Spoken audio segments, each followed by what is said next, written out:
The north face of the Grandes Jorasses, Mont Blanc Massif. A climber with 2 broken ankles stranded on vertical ice. A PGHM helicopter threads the glacier, rotors spinning 4 meters from the rock. 1 gust is all it takes. Every year, mountain rescue teams across the Alps, the Himalayas, and the Rockies answer thousands of calls like this, and most who respond are volunteers. What the mountain demands of them is another story. Before a rescue team even reaches a casualty, they must confront the environment itself. High alpine weather can change in minutes, turning clear skies into blinding whiteouts that erase all visual references. Rescuers do not just search for avalanche victims, they enter the very slide zones that remain active, risking secondary releases that can bury the responders themselves.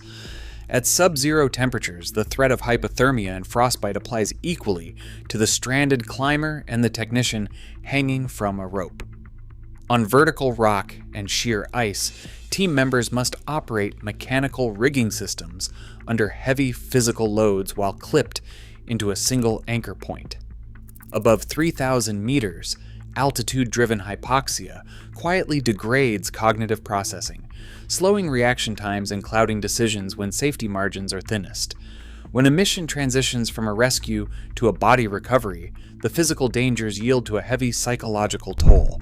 The mountain imposes these pressures simultaneously, turning every response into a calculated gamble against nature. When an emergency call reaches a regional rescue control room, the operational clock begins. In the French Alps, the Peloton de Gendarmerie de Haute Montagne operates on a 6-minute dispatch target during peak seasons. The dispatch coordinator assesses the coordinates, elevation, and reported injuries to determine whether to deploy a military-style professional unit, a civilian helicopter service like Switzerland's Rega, or mobilize local volunteer teams who balance rescue work with daily civilian jobs. Once activated, ground and air teams coordinate using radio relays and GPS tracking, though narrow valleys often degrade satellite signals and force rescuers to rely on topographic maps, compass navigation, and local terrain knowledge. Flight crews monitor density altitude, recalculating aircraft payload limits on every approach to make sure the helicopter can hover in thin mountain air. On the scene, rescuers focus on rapid, targeted stabilization, securing the airway, controlling hemorrhage, and insulating the patient from the frozen ground. The extraction plan remains highly fluid. Heavy winds, low cloud ceilings, or sudden gusts can ground a helicopter in minutes, forcing a shift from a rapid aerial hoist to a multi-hour technical rope evacuation or a manual stretcher carried down vertical rock faces. Back at the base, the team conducts a structured debrief. This review catalogs technical adjustments for future operations while providing peer support to help rescuers process the acute stress of life or death decision-making in the high peaks. Where the margin for error disappears, specific rescue roles operate under rigid physical constraints. Helicopter pilots flying at elevations above 3,500 meters face severely reduced rotor lift in thin air. Operating aircraft like the twin-engine Eurocopter EC-145 requires constant performance calculations, forcing pilots to make immediate weight trade-offs, sometimes stripping the cabin to the bare minimum, just to hover safely. Within these tight cabins, flight medics and hoist operators work under extreme spatial limits, managing airways and securing patients while suspended over sheer drops. On the snowpack, avalanche teams race against a 10-minute survival window, after which asphyxiation rates spike dramatically. Handlers work in disciplined coordination with search dogs, transceivers, and physical probes to locate buried subjects. To ensure flawless execution under intense time pressure, international guidelines mandate monthly regional drills and strict annual recertifications. On steep rock and vertical ice, technical specialists establish rope systems using Z-pulleys, ice screws, and multi-point anchors. These technicians rely on highly repetitive rope work to build mechanical advantage, ensuring they can haul heavy rescue litters up near vertical faces. In decentralized systems, these hazardous operations often fall to volunteer teams, such as the Rocky Mountain Rescue Group. These civilian responders maintain identical standards to professional military units, relying on relentless training and drill cycles to keep skills sharp through physical exhaustion and sleep deprivation. In the French Alps, the Peloton de Gendarmerie de Haute Montagne logged nearly 10,000 mountain rescue interventions in 2024, representing an 18% increase since 2018.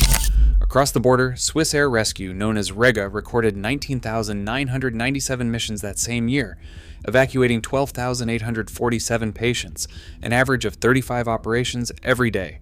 The rising pressure extends to high-altitude ranges worldwide. The Himalayan Rescue Association of Nepal treated 1,353 patients during the spring of 2024, a figure that climbed to 1,823 in the spring of 2025.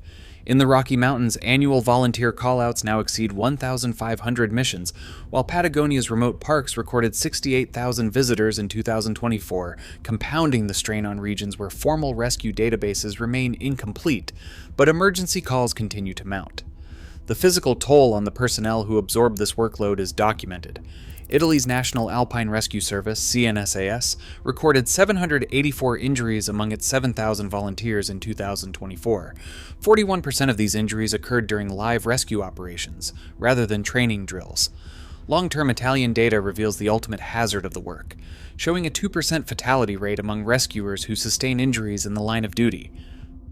Most of the personnel facing these hazards serve as volunteers or modestly paid professionals. In this demanding line of work, operational safety relies entirely on an organizational culture of trust, built through years of constant repetition, training, and shared responsibility.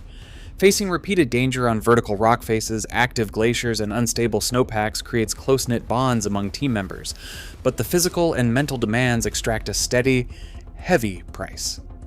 Sleep deprivation, grueling physical carries over miles of rough terrain, and cumulative stress wear rescue teams down over time. To address these systemic pressures, the International Commission for Alpine Rescue, ICAR, issued specific stress resilience guidance focusing on structured post-mission debriefing, peer support networks, and preventive mental health training. Yet many regional rescue organizations still face a significant gap in funding for professional counseling services. Without dedicated clinical resources, peer networks are left carrying much of the emotional burden, quietly supporting one another long after the rescue missions are completed. Satellite messengers like the Motorola Defy now bypass cellular dead zones, routing distress signals through orbital networks to locate stranded hikers. Yet these coordinates can be coarse, leaving ground teams to triangulate positions manually. Overhead, specialized platforms like the DJI Dock 3 and Val Thorens deploy autonomous search drones, but thin mountain air above 2,000 meters drains batteries rapidly, cutting flight times from 30 minutes to 18. Even helicopters face absolute weather limits. Low visibility and wet spring storms forced Switzerland's REGA to cancel or delay missions in 2024. This reliance on high-tech assets has escalated operational expenses, with French aerial rescues averaging 11,000 euros. The rising cost has split global policymakers, dividing European agencies pushing for partial cost recovery from American volunteer groups who insist that free rescue prevents climbers from delaying emergency calls. As mountain tourism expands, technology cannot replace human courage. When the storm hits, survival still relies on a stranger willing to step into the void. What is our responsibility to those who risk everything to save us?